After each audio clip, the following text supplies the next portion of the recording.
So Daniela, we met in a very special way. And I have a very good friend who, Andrew Imperata, who is a very special person, and we both share a friendship with him. And his introduction for me years ago was into the world of disabilities. And while I have family members and friends and people in the company that I've known in different situations that might be in that, encompassed in that, really looking at it through the lens of a woman and from the feminine perspective was really different for me. And so he asked me to do a fashion show in Washington, and I did. And I never forgot the impact of these personalities of joyous, funny, positive, everything you want for yourself when you wake up in the morning, everything you think, I need to be that person. And I never forgot it until I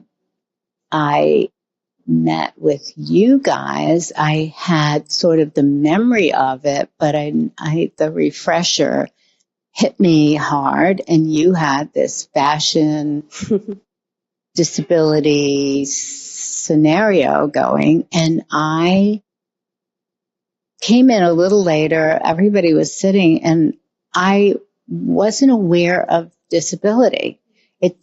I was, yeah, okay, that's it, but I don't know who these people are or what's going on. I saw a couple of people that I knew, but I didn't really register. All I registered was, these are the most beautiful girls. They're obviously into fashion because they're talking to me about fashion. And until the dialogue started, until you had everybody around the table start talking about their stories. And so tell us first about how you put that evening together and what happened. Yeah, I think, that evening Andy was visiting, and I wanted to curate this group of women that he'd probably never met before, because I think when we talk about social movements and disability, we often think of the shoulders in which we're standing on with the people that have been in the past that have set the stage for a new human rights movement, which I personally believe is the disability rights movement. But there are so many younger women that are doing this work, specifically in fashion, specifically in curating their own kind of sense of a human experience, that Andy needed to meet. And so I curated this kind of eclectic group of women leading kind of their own spaces that I wanted to be at the table. And I wanted to have them share stories, because I think what often happens is these intimate and very personal details of disability and the human experience aren't often shared, specifically not shared for a wider audience. And so this was a chance to collect, 20 plus women who are specifically leading in this space on the East Coast, but recognizing that they extend far beyond what's happening just here in New York City. So it was a really lovely evening to also just hear very personal stories and how we can all connect with one another. We now have this WhatsApp chat of women we keep adding with disabilities to this group chat so that we can also expand our network. I think as women, we're often elbowing each other for the same space and competing, and that certainly happens within the disability rights movement as well. It's the scarcity model. Everybody's fighting after the same piece of pie, the same kind of attention. And I really want to stop that. We got to quit that and work towards something together. So I think this is a good place to just talk about you and what you're doing, so that it gives us the sort of the head, Yeah. the focus of this, and then what you're working on. So my impression of you was, oh, so this is her house, this is her apartment, which I was very familiar with because I used to live in the building, and a friend of mine either lived next door to you or there in like 1980. So I was feeling like, oh my God, like I feel like he's in the room. And then you really captured my attention throughout the evening, not because you were like trying to be center stage or steal the show. You just had a sense of calm intention, and it dominated silently, and it gave everybody a comfortable place to tell their stories, a safe place, which is your house, your apartment, your beautiful place. And I was so impressed with you. I could not help thinking, I think this woman someday has to run for president. Right now, if she could be, I don't know, governor, something, we could change the world. And you're so young and so capable that whatever you do going forward, we will all benefit from. But I think if you can kind of just give us a little background Sure. of how you got here, from the beginning of interest to where we are next step. Yeah, the way I went into kind of this space started out really young. My mom's first generation American. She's Italian American, grew up in New York City, and has had quite a bit of a difficult family experience where she was the youngest, born much later, and most of her family had passed by the time I was born, except for her sister Nina, who came to live with us when I was about 12 years old. She'd moved from the East Coast to come to California, where I grew up. And Nina was schizophrenic, had been diagnosed with schizophrenia at the age of 16, and now was in kind of her later 60s. And so I think it wasn't until I was about 16 and recognized, oh, this is a part of our human experience. Disability is a part of everybody's family, but we shelter that experience and we don't talk about it. And I think now as an adult, I recognize, was completely socially isolated, didn't have these enormous opportunities that everybody else did. And that's partial because of the social barriers, because of the economic barriers, and mostly because we don't understand what mental illness looks like kind of within a family nucleus as well. And so there was one day where my mom and I were driving Nina. We would kind of do a ritual of going out and grabbing a coffee and coming back. And that was her kind of day out, day in, day out. And I think I reflected on what that experience was like for my mom. Really I'm the youngest I have two other sisters, but really having almost another child where this was a part of her work life. And so Nina had seen a man on the street and looked at my mom and said, the man was, walking back and forth and speaking to himself. She said to my mom, if it weren't for you, that's where I would be. And so I remember that when I was 14 years old, and have taken that with me, almost a decade, more than a decade later.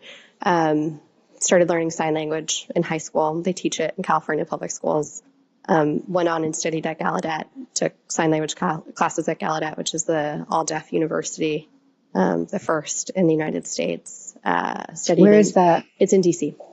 And studied in D.C. and American. Really wanted to focus on disability policy in business. So how can we really shape a better society through employment? I think if Nina was incredibly smart, knew horoscopes backwards and forwards, and played games and crocheted. And there were so many opportunities where she could have benefited from being in a workforce. She was incredibly creative, that if we could open more doors to those possibilities, I think she would have thrived. And reflecting on that now, I think about how I've tried to build my career towards that. And I'm really an independent consultant on a number of projects now in New York City. I, again, lived through DC, did all the policy work, and really tried to formulate a base, but needed a bigger city. DC is a little small for me. Mm-hmm. And came to New York, and I'm working with the International Finance Corporation to ensure disability becomes a part of the way in which we invest in the Global South.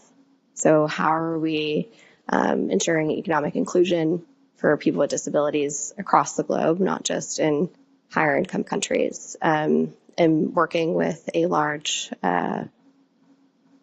fashion sports brand to help them curate a really adaptive and progressive shoe, so that people with disabilities also reflect themselves within their brand. And then also I'm working on a really important piece of legislation called the CVTA. It's the Communications, Video, and Technology Act, to build on ensuring that the future of technology and technology as it exists today is actually accessible for people with disabilities. So to make that story round and whole, I've become more and more deeply connected with disability through my mom, who had a stroke this last summer. And Sorry. And she's just coming into her disability identity and recognizing, oh, I walk with a limp now. And now my speech sometimes gets slurred because I'm really tired. And so how can we make people feel comfortable with that identity? How can we make people feel like it is not a taboo, it is not a trope, it is not a negative stereotype, but it's a part of an everyday experience? As you were talking about that in the family setting, I think about it in, the work family. And there's someone here who's been working with me for 50 years. We have a lot of family here.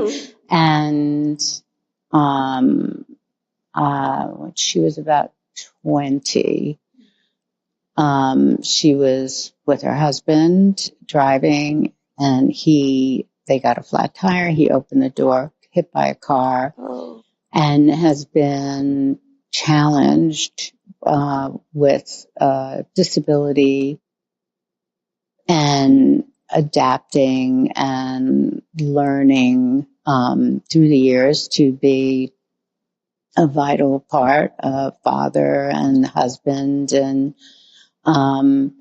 and so their lives really took a turn in a different direction. They have a huge family circle, and so you have people and families who have that within their family circle. And then throughout the years, there are people that come and go that have reasons to kind of make an adjustment in their lives, do things, and the closer the family circle is, whether it's home or like your mother did for her sister, or here, we really just, because you care about each other, you automatically have a sense of, well, what does that mean? How much time do you need off? Okay, we get this covered. And I think it's humanity, right? First, it's like sense of humanity and responsibility. And it doesn't change the productivity, which is interesting. I find that whether it's a disability or moms that have 3 kids or that need to have days that they work from home, or any of those sort of things that maybe need time or a change, in the end, they are the most productive people in the company. the moms with the kids, the whole thing, are the most productive in the company. People who have special things that they have to take care of. There was somebody working late on Friday, and I said, isn't it time for you to be going home? And she said, no. Remember, I always take Fridays for my appointments, and that's her special thing that she does. And it's like, I don't have to tell her. I don't have to say, well, shouldn't you be making up for that? It never, like, why would I even have to say it? I'm telling her to go home because she's productive. So I think that there's this very personal side, the way you talked about your mother and her relationship, and you saw that it's just the way you do it. It's just, that's family. It's just the way you do it. Work family. It's just the way you do it. But I think, when anything is different, whether it's a different skin color or anything is different, we start to have all of these things kind of that, what's different, why is it different, not the same as I am or whatever. But the more intimately you're involved, the less of that sort of static hits you. So what do you think people need to know straight out for people who maybe are not in one of these family situations, whether it's home or work family? What is it they need to know so that they're less sort of letting static come into their heads before they understand a person and what that person is about? I think it comes down to judgment, right? And that's something everybody can work on. I don't care who you are. Right. Everybody has their own inherent bias that they bring to the table. But I think that the most important thing to recognize is, one, disability is not monolithic.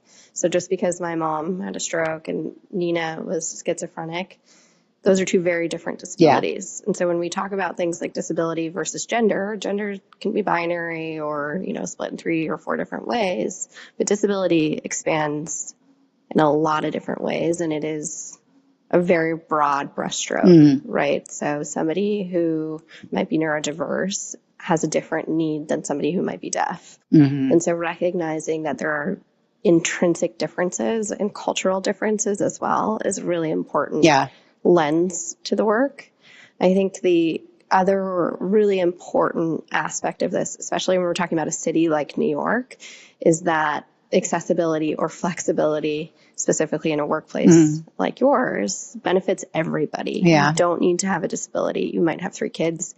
You may be walking down the street with a stroller, and the little curved divoted bump on the sidewalk really helps. I don't have to go out and pick the stroller up. So I think also in that context of having an aging population, right? We're going to have, by 2030, 60% of the population is going to be over the age of 60. So how are we outfitting the city, public spaces, education systems, technology to ensure it benefits everybody, using that lens of disability inclusion, using that lens and broadening it a bit so that what we're building for the future is actually sustainable for the future. It's not just something we'll have to go back and retrofit. Yeah, definitely. One of the categories that I have my podcast in, I have fashion, and music and comedy, and then obviously longevity, lifestyle, and AI.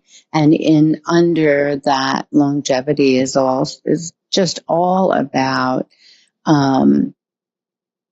lifestyle, how we live, what we do. And at 78, obviously, I'm fitting into that group. And the key message for that group is healthy lifestyle, work out, do exercise, eat well, focus on how to stay relevant by working and staying active so that everything, you don't lose it if you don't use it, kind of thing. And you're right. I think the population, we need to inspire that population to stay active so that we don't have the burden of how to manage this big group coming into a part of our lives that really we're not dealing with, or we don't really know how to deal with properly.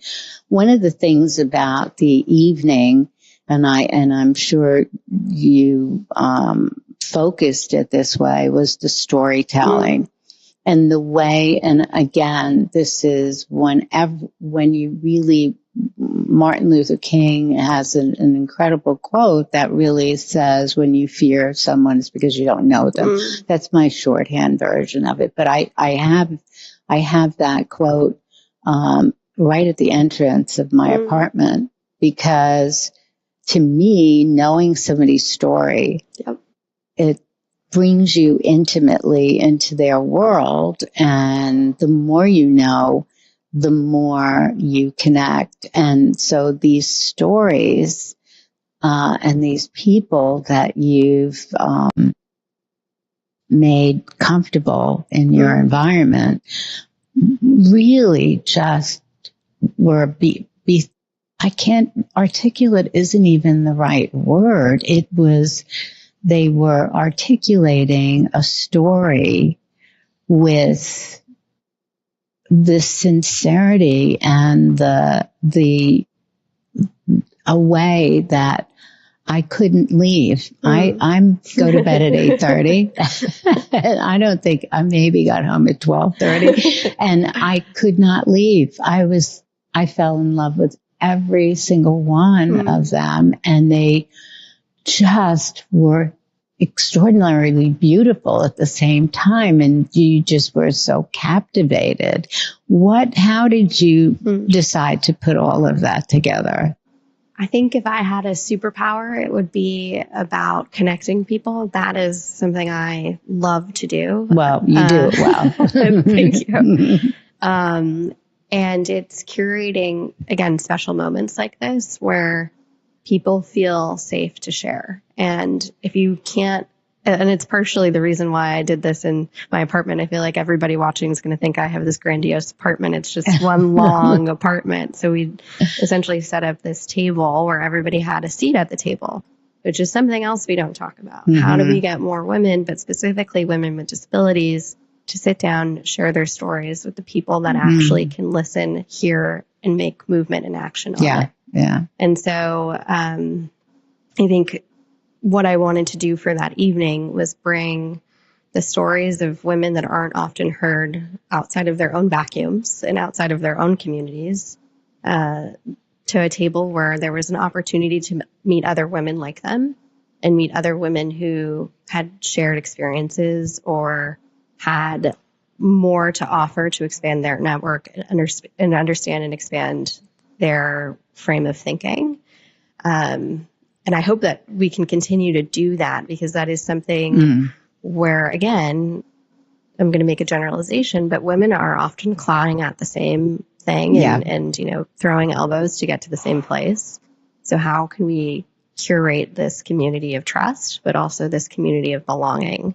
And I know that the title of this is Invincible Threads. I think of disability or inclusion as that invisible thread through the way in which we go about the world. And if you recognize that on the street and you're walking down the street in New York City today, you'll notice or recognize 20 different people who have a disability and 20 that don't, because they're not often always seen as a disability, or you don't actually, recognize it within somebody's body. And so I think that was the point of this kind of gathering, was to get more women at the table to share stories, but also resonate with one another and build trust, build community, but also recognize, like you had mentioned, when you sit down at the table, the disability isn't the first thing you see. Yeah, no. I think another characteristic that was universal and extremely powerful to me was they all had some of what you offer, which is that networking intention. They networked. They were aggressive in the most beautiful way. They weren't sitting back, and there was no victim, none of this, nothing about entitlement, nothing about all of the things that we kind of shudder at in where we may be going as a society. They have the ideal of, I'm going to get that. I'm going to reach out to that. I'm going to find a way to do it. And it's so inspiring and exciting, because to me, that's the person I want to hire. And I'm trying more and more to find that kind of person. And one of the things I thought of was like, well, how do you find, like, do I say I specifically want somebody who has a disability because they're just on it and they're inspired and they look at life in a way that we wish everybody did? So how can that work? I mean, they were all some way interested or involved in fashion, which was fantastic. But then I thought, I have so many positions to fill.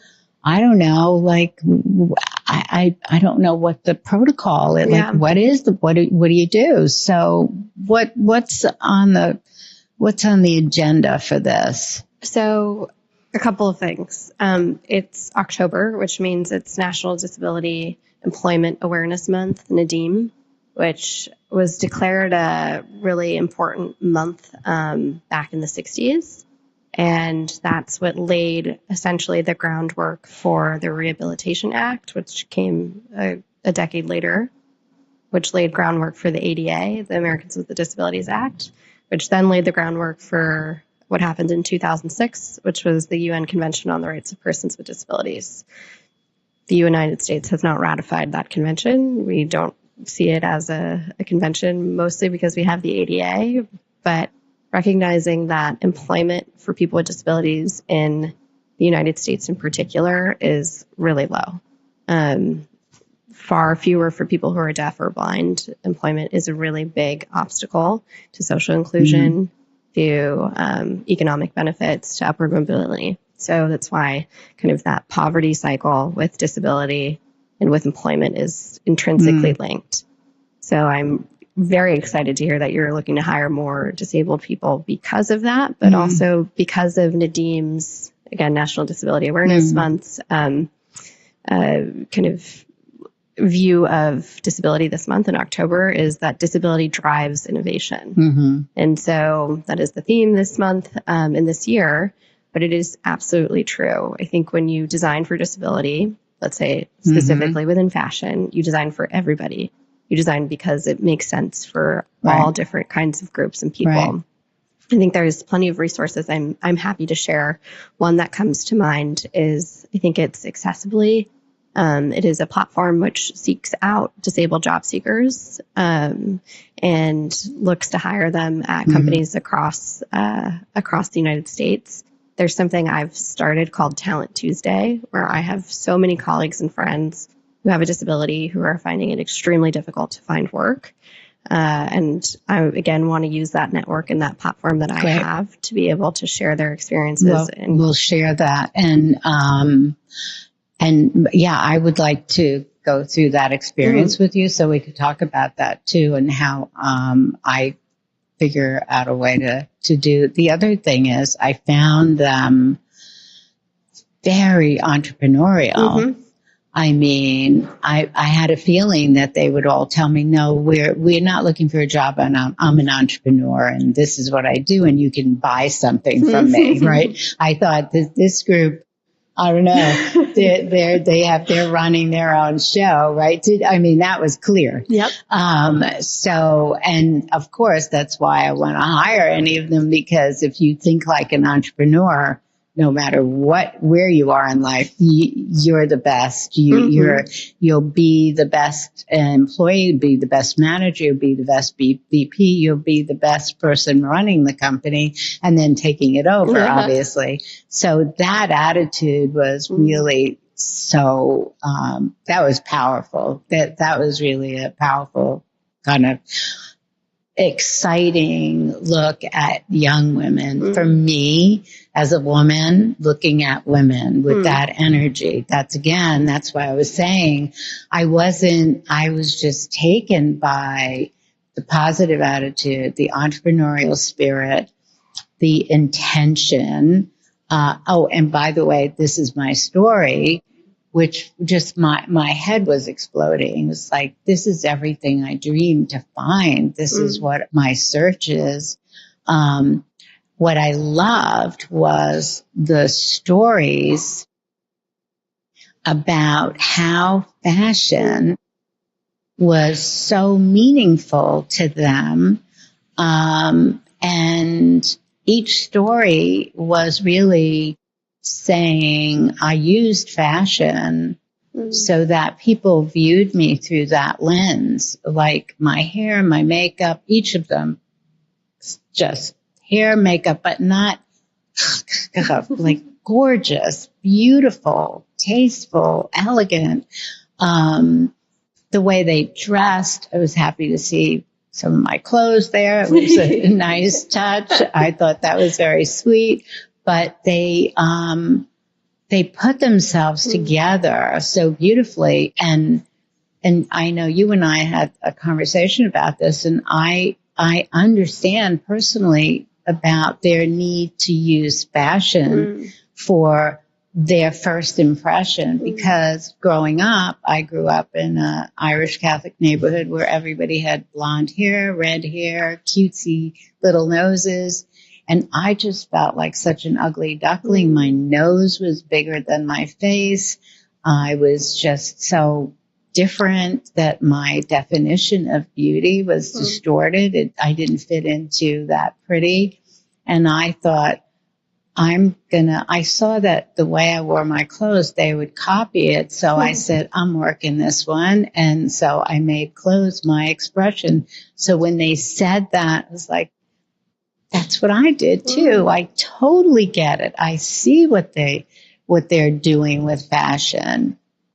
And so how did that come about? How did the fashion and how did that work together? Yeah, I think fashion is still an industry that is yet to be disrupted for people with disabilities, right? Although I will say your clothes are highly adaptive. When I wanted to try it on a couple of different pieces, there's just Velcro. It's not buttons that make it really difficult. I think about my mom, who would have a really hard time with those buttons. Snaps, right? These are things that we call them modalities, or things that can be smallly or not necessarily significantly adapted so that everybody benefits.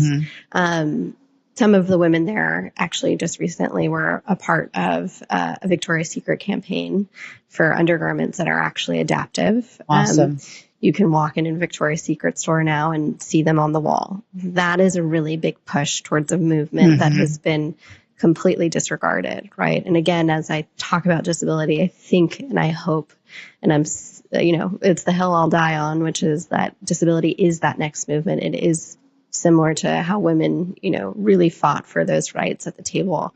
The fashion industry is not yet an industry that's been disrupted or considered when we talk about disability and inclusion.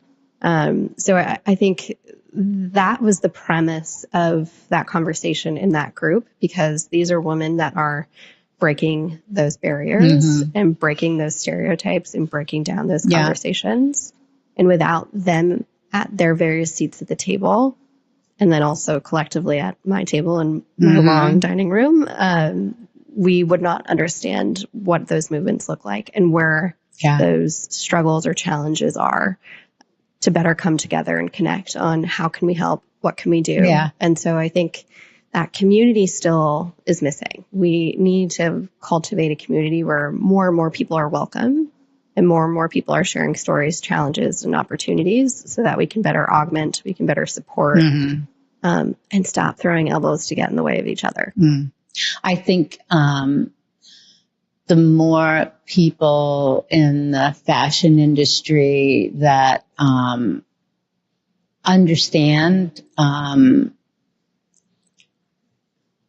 and we are all about pretty, right? It's what we want to show and do. And the reason I got captured, it was like you couldn't have signed me up faster just being in that room. I mean, that's how we sell clothes. That's how we sell everything. You know, it's part of what the fashion industry is about. And pretty is a big description, right? You know, people with big noses are pretty now too, and shapes and sizes. So, but it wasn't that they are pretty. It's that they knew how to style themselves. They knew they had their individual thing going. And so that's what I mean about fashion. Like they took me in, they, without trying, I was just captivated by them. So anything they said was so comfortable to me. And I know that the fashion industry is a very compassionate industry. It's a very generous industry. The people are very loving, and we work really hard, and there's a real care factor. And I think the more the industry has the experience that I had, and I'm sure some have, the industry will find a way because they spoke our language, right? They spoke to us in a way that said, we get you, now you get us, and they never had to tell me to get them. They won me over. And so I think one of the things we can do together is have these conversations in a more an intimate setting, which we will do. I think we agreed to May 2nd to creating an intimate setting, sort of bring that to the next conversation with all the girls and anybody else you want to invite, and invite people to have the experience that I had. And I think the more people who have that experience will come up with ideas and opportunities, because selfishly it will benefit us, right? It totally will benefit us. We're not doing anybody a favor. We're all going to benefit from that. So tell me what you think. What are some of the other things that can be done for awareness? Yeah, I think to your point on kind of staying with that thread of fashion, we've got to still do some of that awareness and still build some of that community and understanding of disabled people also are sexy. They are, unique, and we're kind of boxed in this medical model of how we view disability. Oh, it's after you have a car crash. Oh, it's after you have this major accident. No, it is a lifelong experience, right? And so it might be now, but it might be 30 years from now. So it is something that we have to view as not just boxed in its own stereotype, but how it expands and continues throughout a lifetime. Understanding that disabled people buy things too, right? So if you're in the marketing industry or in the fashion industry, how are you promoting your products so that what's reflected in a campaign is also reflected of your consumers? Looking to, major models on a runway who can also be included as part of that fiber or part of that thread of the story that you're telling. I think, we saw this in Paris and London Fashion Week, and also in New York Fashion Week, where there were, for the first time, disabled models on the runway. That shouldn't be for the first time. We're in 2023, almost 2024. It's taken enough time to get here. How can we accelerate it? We're already behind. I think those are certainly some of the ways in which we can continue to gain exposure for this movement, but also continue to build that community. And also brands benefit greatly when they put a disabled person, one as a spokesperson, but two as kind of the lightning rod within the community. And so looking at kind of the adaptive fashion as certainly a way forward. It's a $400 billion industry, projected over the next couple of years. I think it's over the next 5 years because, again, you have an aging population. You have mothers that will benefit. You have families that benefit. It's built for everyone. So as we look to kind of advance the conversation there, I think there's so much that can happen both in the brand marketing space, but also in the product itself. Yeah. The one thing I'll say as a takeaway is design with, not for. So if you're going to design an adaptive fashion or apparel, make sure you have people with disabilities testing those products, understanding those products, not pushing something out in the market and saying, hope this works. And again, make sure that the community that you're reflecting in your stories, in your campaigns, on the runway actually have that lived experience with a disability, have them share their stories, don't share them for them. Yeah. The, also at your house, you had people who were making products and, there was this really terrific, girl, an FIT student who, for a relative created products that, and she said, I wanted to be a designer. That was my intention. But then I saw that I could really help a relative, help a cousin, I believe it was, have a life change because of something I could design. And then, so now she's in it to win it for sure. And, hopefully she'll be invited too with other people who are developing products that we could talk about and do some show and tell. Yeah. I think that to me is, it's sort of like my cousin. I have a cousin in Australia who started years ago to make reusable diapers, and the name of the company is Me Nappy, the Australian version. And it was a struggle for her because now reuse a diaper. Oh my God, how gross and shoots. I can't imagine how difficult this is. Yeah. And she was in fashion before. And then it started to pick up, and then the elderly, all of a sudden, this is working for them too. Should I have some momentum here? Not only have people understand recycling, sustainability, and all of that. And then finally it opened to disabilities, and so now she's expanded it in the disability world, where she really, has been sort of a pioneer in let's look at things in a different way, and originally was doing design and fashion, and her business, now her son and her family have kind of expanded it. And it's incredible that you can be an entrepreneur with a unique idea and see how it works for everyone and functions.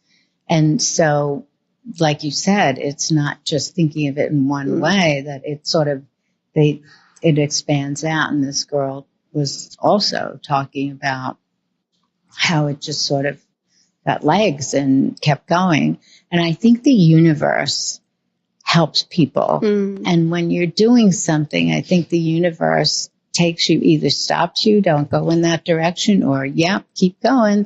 We're going to give you a couple of tweaks along the way. So it helps. So I think that, talk about innovation, there are areas for innovation. And after we had the conversation, you were saying the Velcro and all that. And I thought, oh my God, I have an idea. It started like all of a sudden you think, wow, I didn't realize that the simplicity of a design in the multiple purpose, multiple use, easy care, all of that I love as a brand. So I have to learn more, though. You're right. I can't just in my bubble think. I need to have somebody who's directing me and giving me advice, which maybe we can do when we have our get together. So I keep talking about this get together. Yes. So what we've decided is that we want to,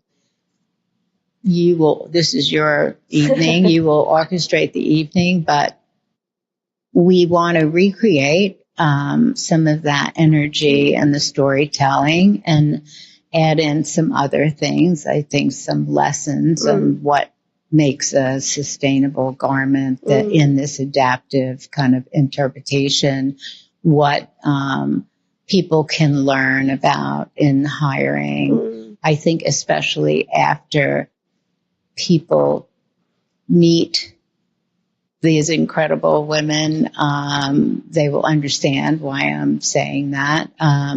So you will be putting together an evening, and we will film it and make it available for people to, in your network and through our network too, in learning more about sustainability in adaptive fashion and how to benefit from the opportunity that you are bringing awareness to.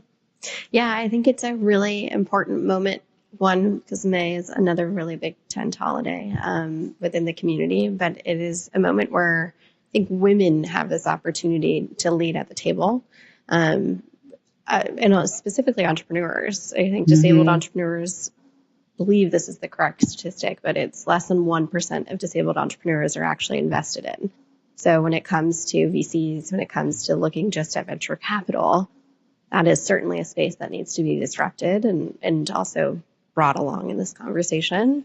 And then you add women or gender to that mix and that binary, and it becomes bigger and bigger and bigger. And this kind of social circle of exclusion becomes more present. And so I'm hoping that we'll use May 2nd as an opportunity for one, women to network, two, to learn so that the fashion industry can also learn about the benefits of including disabled people as part of your workforce, but also externally as part of campaigns or brand management or awareness.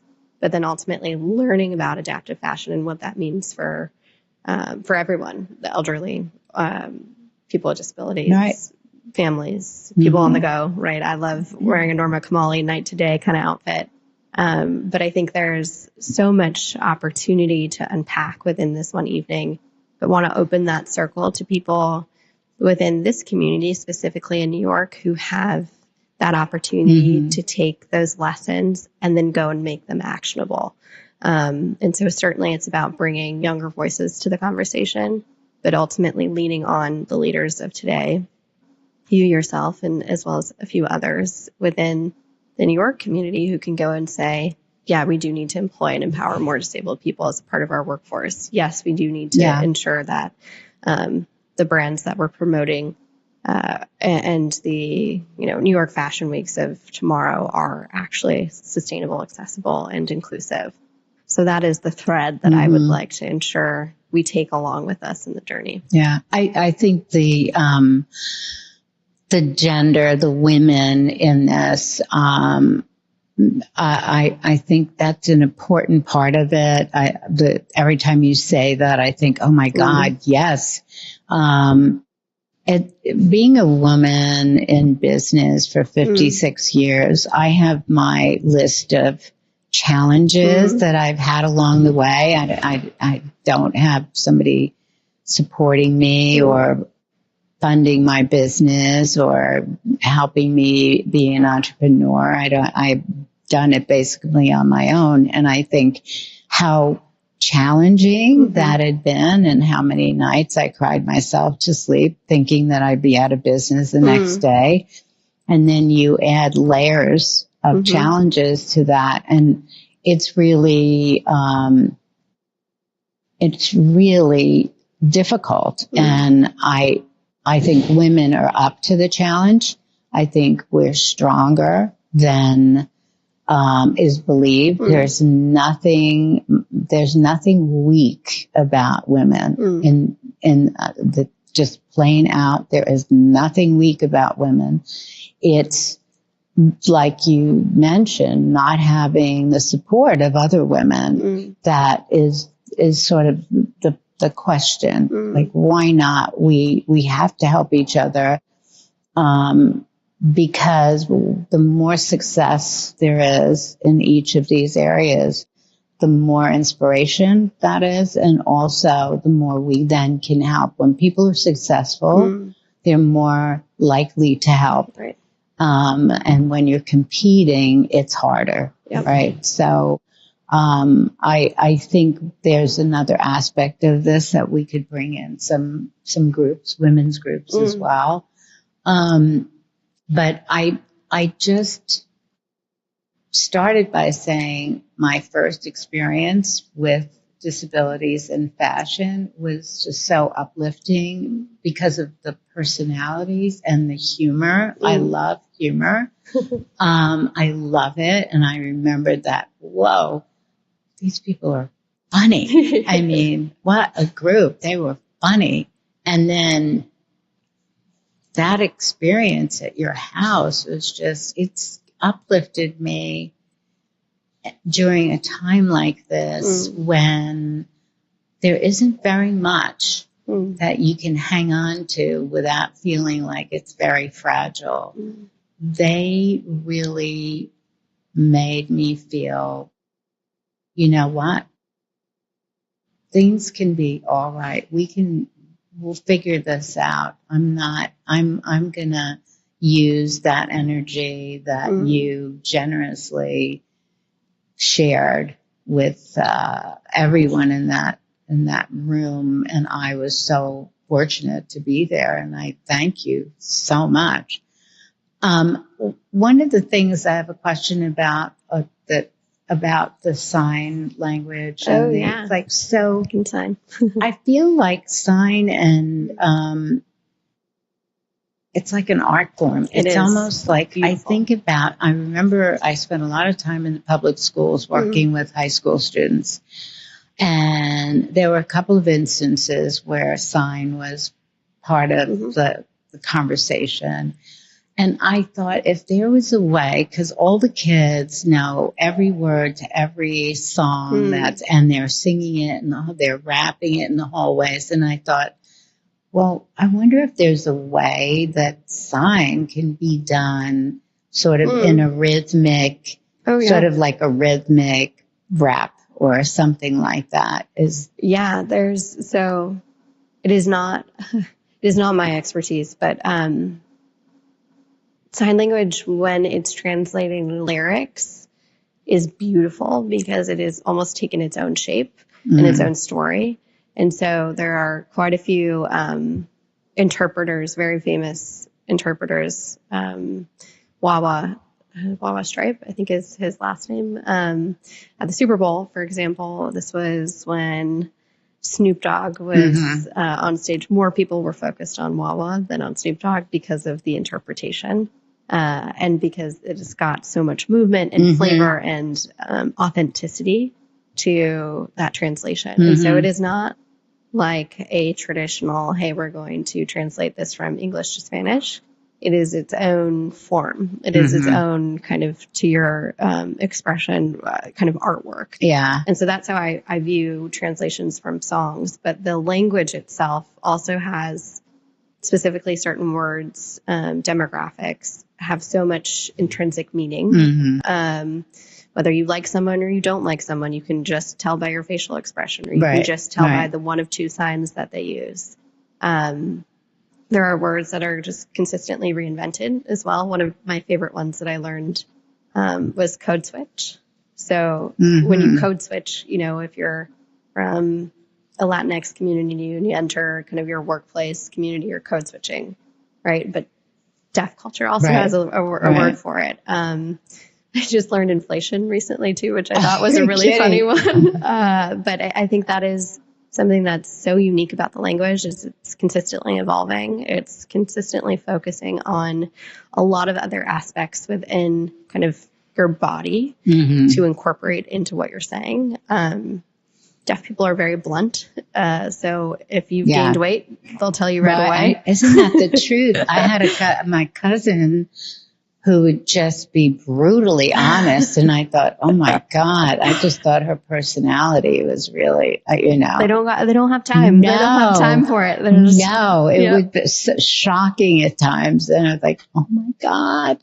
She was like tough and like would say some really funny things in her sign. And I thought, oh my God, I don't know how she's getting away with it. But she did. She told it, and it was clear. I remember I did a trip to India, and Mother Teresa had this great facility of methods of taking care of, especially young women who'd been rejected by their families, either for being blind or deaf.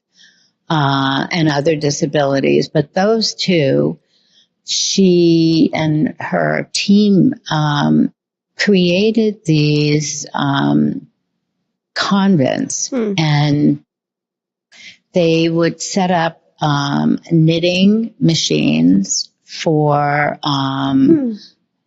training, and they would set up hand embroidery for the deaf. And so the knitting machines, were easy to manipulate, and they would be trained. And all of these girls were put in the convent so that they would be protected and not thrown out to the street, literally. Yep.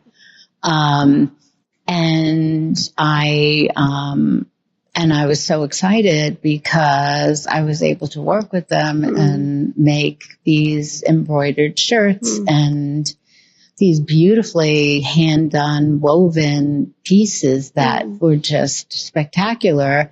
And at the same time, I was sort of supporting that ongoing thing. So it was benefiting me and my customer. And some of my favorite pieces that I will never get rid of, or all of that handwork is so amazing.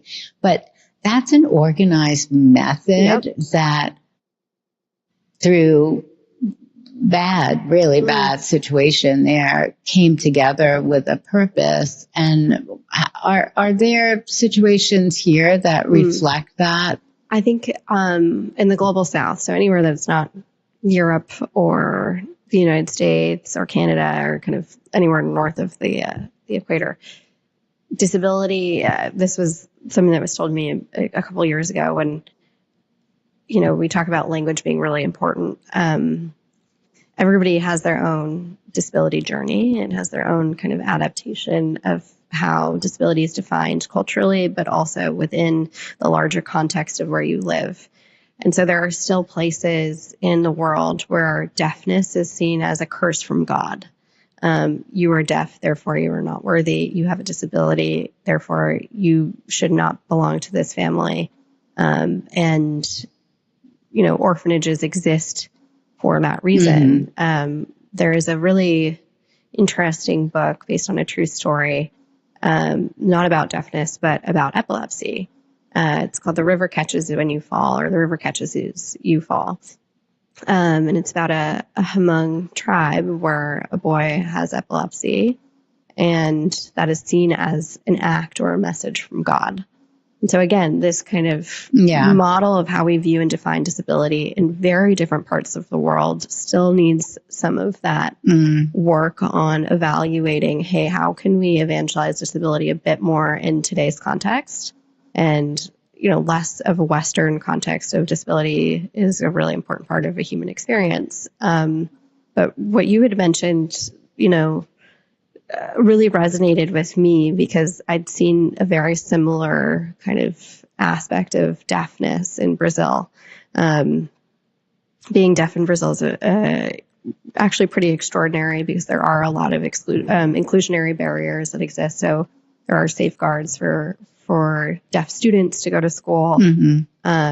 The Brazilian alphabet is very similar to the American Sign Language alphabet.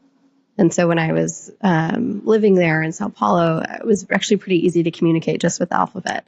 But I had been in a Guarani tribe, which is the nomadic tribe between Uruguay, I believe Argentina, and Brazil, and had lived for a couple of weeks with this Guarani tribe. And they had an entire group of people who only spoke Guarani, which was, hey, we need to continue to keep this language. People that spoke Portuguese and Guarani, who had their own kind of strife of, you should not speak Portuguese, you should not learn Portuguese, we need to keep our culture and our community close. And then they had a group of elders and young people and somewhat infants who were deaf, completely socially isolated. Not because, it was seen as taboo or it was seen as something that was physically wrong with them, but they can't communicate. They can only communicate within their own group of people. So they didn't even know Brazilian Sign Language. It was all what we call home sign. And so I think there's so much work to be done as we try to evangelize language, but also recognize in that context and with that lens of kind of a globalization that we have to recognize everybody has a different aspect and view of disability. But it doesn't make them lesser. It just means that there's more education to be done. And you can look at that in kind of the private sector as well. Well, if that's the way in which disability is viewed in different parts of Brazil, the private sector really needs to start to also evaluate disability. I'd worked in Sao Paulo doing this in particular on a research project where there was a employment quota in which a certain number of people or an organization over 100 people had to employ a certain number of people with disabilities. But what does that mean? That means transportation actually needs to be accessible. That means you probably need to have a ramp in your building or certain outfits for accessibility. That means companies were, essentially getting hit with that burden. And instead of doing that work, what was found within that report, a lot of companies would just send a check home. Hey, we don't want you to come to the office. We don't have to fix everything. Just take the check. It's expensive. It's an expensive retrofit to. And sometimes I don't think it's necessarily all the time. And certainly if you're a company of over 10 to 100,000 people, it's what we call as the disability tax. This is an experience that somebody has every single day. If you have, I don't know, free pizza every day, you can certainly put Braille on your wall. I think that I think companies of all sizes want to participate if they can. I think it's more of a conversation of how.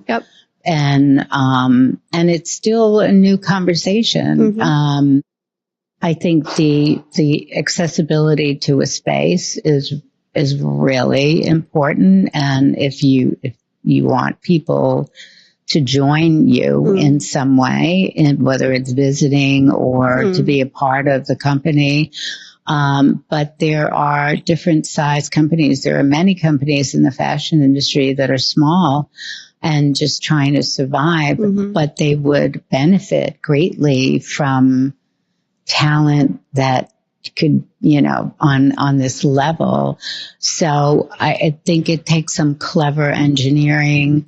In the building I had before here, we had to come up with, it was a building that had been around a long time. Nothing was fit for accessibility for disabilities. And we just came up with some imagination on how do we get people in? How do we, as the elevator, how do we set things up to make that work? And it takes some clever thinking and getting advice from, the right way to do it. But I think the more people who are coming up with solutions can share solutions. So it's a numbers thing, right? How do somebody did it this way. Let's figure out how they did it. How can we adapt it here? And I think having these conversations and understanding what is disability? What's the range is right now, I think from COVID, the amount of mental stress on young women. And I've had doctors on podcasts talking about the physical damage being done for young women physically because of stress is just unbelievable. Yeah. It's like just you can't even imagine that something like that could happen. And at what point, because you have to make accommodations, you have to figure out what's happening and, like, is it disability or is it something that's happening? So there's a lot of like interpretations of at what point. I think there's a general behavior that if somebody has an issue and they express it and they have some medical advice on how to deal with it, something you can deal with. But there's still categories that, like, what are the categories? How do people understand what they all are? Yeah. So I just did a presentation on this morning. Again, I personally view disability as a very broad stroke. So temporary disabilities, maybe I'm really stressed and maybe I have high anxiety, and that ebbs and flows, but certainly can be part of that community. And I think we have to cast a wider net, build a bigger tent when we talk about disability to include more people to feel welcome in that conversation. Permanent disability, something that you're living with every day, whether that's a chronic illness, which oftentimes you're not going to see, or somebody who, had an accident and now uses a wheelchair or a mobility device. I think we also see disability as something that, again, is kind of in the realm of mental illness or within the realm of cognitive disability. And so that could look like things like schizophrenia or dementia or, certainly mental illnesses that apply specifically to an older population. And again, like epilepsy, those are things that don't necessarily always exist within your experience, but happen later on. And so there are categories, certainly, but I think we have to broaden them and expand them so more people feel welcome and also take that identity with them. And also asthma. I mean, I know I wouldn't put it under the category of disability, but we have somebody here who has incredibly difficult times at certain times of the year with asthma to the point where we're like, what are we going to, like, what are we doing? What are we going to do? Making sure that she has the right medication. She's an important part of the company and has been for a long time. And this just in the last couple of years. But it means we need to figure out how to help her. So I think it's sort of an interpretation of here's the situation.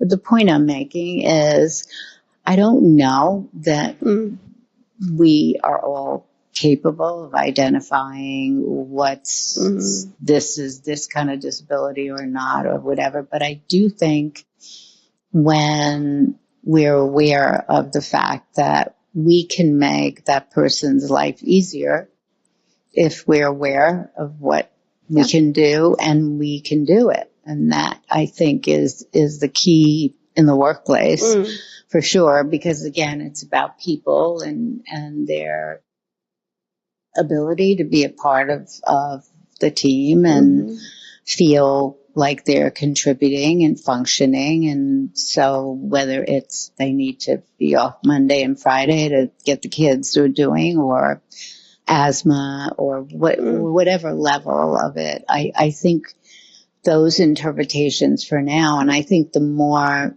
you and your work and people who are in the coordinates of that at different companies learn and can teach everyone what the new discovery. We've discovered this. We discovered that wheelchair can do this, or there's a new wheelchair that does this, this, and this. And so I think it's a constant communication right? And Yeah.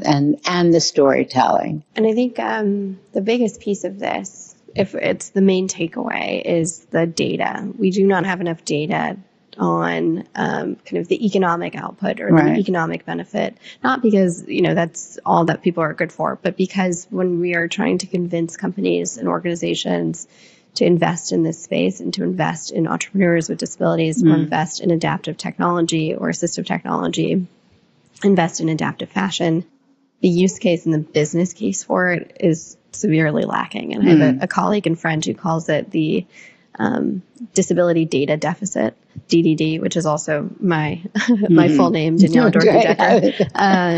But it is a problem within the community, specifically within the business community or those that are investing in this space, to say that there isn't real hard evident data around the economic potential. Yeah, I think that would be great for you. I think the more information that can prove that participant is really a key part of the success of a company. And from a business, I have two hats. I'm a designer and a creative person for my company, but I'm also the business person. I never thought I could be. But I have to look at, we have to earn a certain amount of money as a company so that everybody can get paid, everybody can get bonuses, everybody can get increases. The group makes that happen. And so there is an importance in having that data so that you prove, that entrepreneurial spirit you just heard talking. She could probably knock out a big business. She could probably get it right going in a very productive way with her just intense desire to do it, her ability to communicate it. And so I think that now who would do that? Who would do I've got the a data? list. I mean, I think that's... Yeah. No, I think it's just like any project, right? First comes the funding. Second comes the data collection itself, making sure that we're extending to places beyond just the U.S. and Europe, but to the global South, and looking at opportunities to make real investments there so that we're not going on this journey in a separate direction, that we're pulling along others with us. The data piece, I am also kind of certain that it needs to come with the community, built for the community and with the community, meaning the people that are scraping for the data and those that are building the context around some of these important narratives or stories or doing interviews with people with disabilities are also disabled themselves. I think that's a critical piece to this. Again, back to storytelling, ensuring that those are authentic stories told by the community from the community. And so, that is on my bucket list of things to do in 2024, as to building real momentum. The data that exists today done by certain big four companies isn't really great and accurate and hard and true.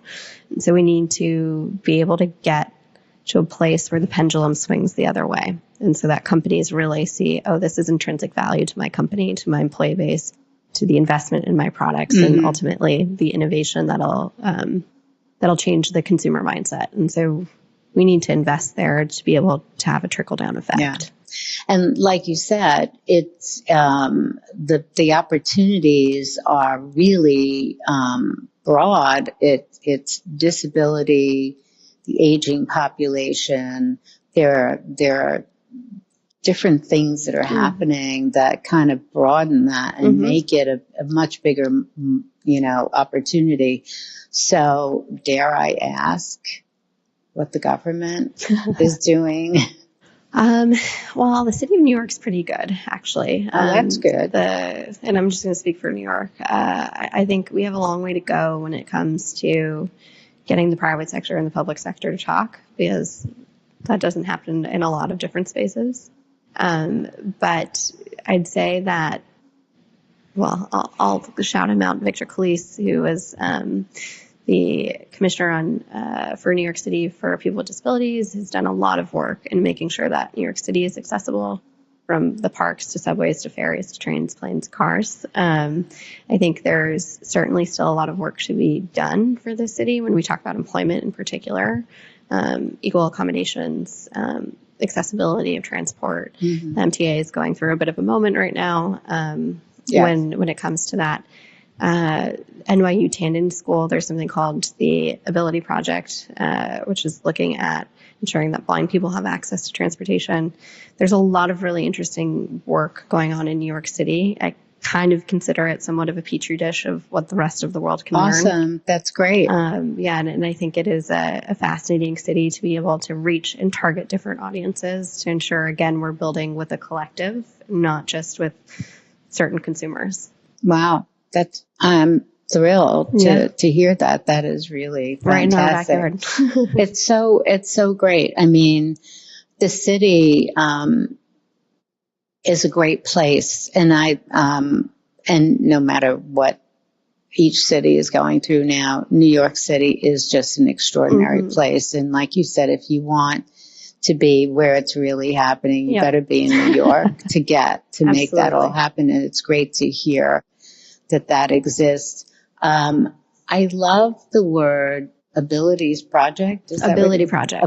Project. That is so great. They're doing a lot of really important work, again, from the technical aspects. Like, so looking at engineering, looking at technology, how to include it and incorporate it into different tech that exists today or new tech for the future. Regine Gilbert, who's there, is doing a lot of really important work as a professor.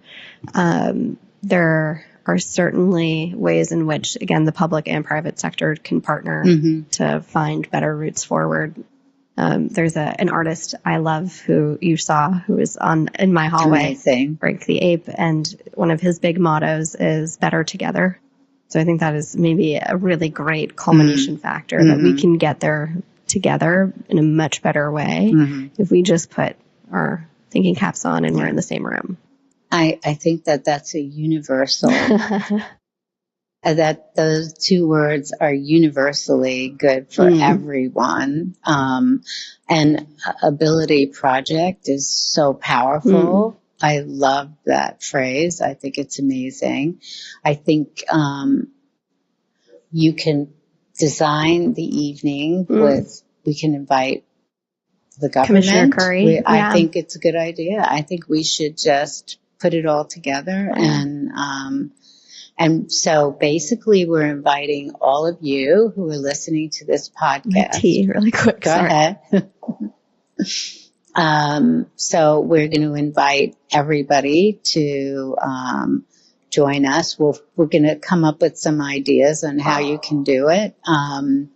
And we will obviously film all of this and make it available. I think this will be a sharing experience for you, and you're going to want to share it with people you know and love. And especially for those of you in the fashion industry, I think this is going to be extraordinarily inspiring, and I'm very excited to talk more about it with my peers and see the potential of where we can go with this. And you have definitely educated me on the continued belief that what my initial impression was of this positive power with humor and joy, that it's true. It's there. It's just, it's a potent part of that world of anything is possible no matter what. We need more benefactors like yourself who are willing and open to learning more. I think that's part of this conversation, which is the ignorance. Oh, I don't know about it. I don't need to know about it. Yeah. And, you think the normal word is curious, and stay curious. Continue to ask questions, even if they're the hard questions. I think today we don't do enough of that. But being able to cultivate and generate experiences where people feel compelled to share, compelled to stay curious, is a really important part of how we continue conversations that have an impact, and that ultimately we can ladder up to government, or we can ladder up to the private sector, or we can ladder up to fashion industry leaders and executives and say, this is the change we want to see. Yeah. Well, thank you very much. Thank you, Norma. More to follow. I'm May 2nd. looking forward to it. Yep, May 2nd. Thank you so much.